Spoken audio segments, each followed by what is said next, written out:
আজ 14ই চৈত্র।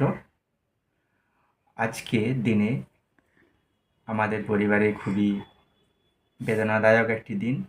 কারণ আজকের দিনেই বাবা 2 বছর আগে ইহলোক ছেড়ে পরলোকের উদ্দেশ্যে গমন করেছেন। বাবা দীর্ঘ রোগ ভোগের পরে বাবাকে আর আমরা আমাদের কাছে রাখতে পারিনি। বাবা আমাদের সমস্ত মায়া ত্যাগ করে পরলোকের উদ্দেশ্যে গমন করেছেন। সেই জন্য আজকের দিনটি খুবই দুঃখজনক, বেদনাদায়ক। সেই কারণে আমি বাবার স্মৃতিচারণায় করতে গিয়ে বেশ কিছু কথা আমি বলার চেষ্টা করছি। তো আজকের দিনে বাবা চৈত্র মাসে রাত্রি 8:30টার পরে, মানে রাত্রিতে যখন বাবাকে মা ডিনার করতে গিয়েছিলাম, অর্থাৎ খাওয়াতে গিয়েছিলেন, সেই সময় উপস্থিত ছিলাম আমিও। সেই সময় খেতে খেতে হঠাৎই বাবার হার্ট অ্যাটাক করে প্রাণ হারায়। যেই কারণে আজকের দিনটি সত্যি খুবই বেদনাদায়ক। এছাড়াও বাবা চলে যাওয়ার পরে যে বাবার শূন্যস্থান আমাদের অন্তরে এক গভীর ক্ষতের সৃষ্টি করে।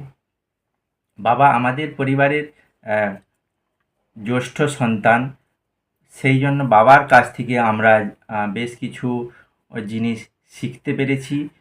যেমন বাবার এক পরিবারের প্রতি একটা অসীম ভালোবাসা ছিল। পরিবারকে ধরে রাখা বা একসাথে টিকিয়ে রাখার যে একটা প্রবণতা, সেটা আমরা আজও ধরে রাখতে পেরেছি। ভবিষ্যতেও আমরা সেটা ধরে রাখার চেষ্টা করব, যাতে ভবিষ্যতে আমাদের পরিবারকে অটুট রাখতে পারা যায়।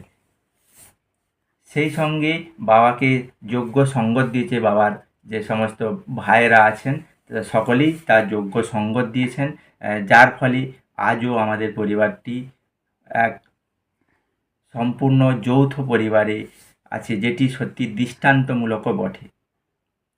তো বাবা সত্যি পরিবারের প্রতি যে সমস্ত কর্তব্য পালন করেছিলেন, আমরাও চেষ্টা করব ভবিষ্যতে তা পালন করে রাখার জন্য, এবং যাতে ভবিষ্যতে আমাদের পরিবারটিও সুরক্ষিত থাকতে পারে তার প্রচেষ্টাই করব। ছোট থেকেই বাবা আমাদেরকে যে খুব মারধর বা খুব শাসন করেছে এমনটাও নয়, কিন্তু বাবার আর সেই স্নেহ ভরা যে একটা শাসন ছিল, সেটি সত্যি আমরা আজ উপভোগ করছি। আজ আমরা আমরা বিভিন্ন কাজের জন্য আমরা বাড়িতে আজকে যেতে পারিনি, আমাদের বাইরে থাকতে হচ্ছে। বাড়িতেও আজকের দিনটি এইভাবেই পালন করা হচ্ছে। আমার যখন বাবার মৃত্যু হয়েছিল তখন আমার মেয়ের বয়স ছিল খুবই ছোট, অর্থাৎ 2 বছর। সেই সময় সে সেইভাবে তার দাদুকে বুঝে উঠতে পারেনি। তার একটা কথা এখনও সে মনে রেখেছে যে মানে আমার বাবা যেদিনে মারা যায় তার সন্ধেবেলা ঠিক তাকে দাদুকে খাইয়েছিল হচ্ছে বিস্কুট, সেই সাথে চা। সেইটি এখনও তার স্মৃতিতে বিরাজমান। এবং বাবাকে তার শ্রদ্ধা জানানোর জন্য আমার মেয়েও ফুল, সেই সাথে মালা দিয়ে তার প্রতিকৃতিতে মাল্যদান করেছে। সেই সাথে আমাদের পরিবারের সকলেই এক এক করে সেই মাল্যদান পর্বটি সম্পন্ন করেছে। তো বাবা যেখানেই থাকুক না কেন, আশা করব ও বাবার আত্মা চির শান্তিতে বিরাজমান করবে।